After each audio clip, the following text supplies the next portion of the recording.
100 events, one vision, elevating the global app industry.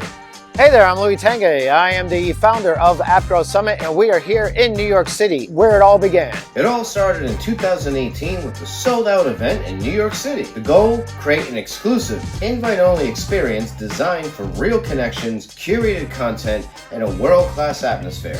One event turned into a global movement. Right after New York City, we went to Berlin and then San Francisco. In 2019, we added Sao Paulo, Seattle, Los Angeles, and Singapore to truly become a global event series. Then unfortunately, the pandemic hit, and we looked at all the virtual platforms and we didn't really like any of the interactivity of the virtual platforms. So we built our own, so we truly have the personality and style of App Growth Summit events. Coming out of the pandemic, we added on mastermind events for those who didn't want to participate in larger events at that time. The intimacy and interactions from these events was so loved that we kept them as part of our regular schedule so that you can still attend them to this day. What made us grow?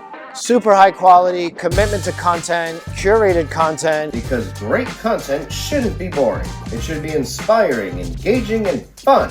Where we're at right now, we've quadrupled our events. And we've amassed over 1,000 speakers over the years and tens of thousands of attendees since 2018. Now, our biggest milestone yet, AGS 100 in Berlin, June 18th and 19th. 2 days, 100 speakers, and 5 rooms of content with roundtables, workshops, interactive sessions, and 3 amazing networking parties. Hundreds of people from all over the world are coming. It's truly an unforgettable experience. So if you're ready to be a part of App Growth history, then join us on June 18th and 19th in Berlin and get ready for the next 100 events.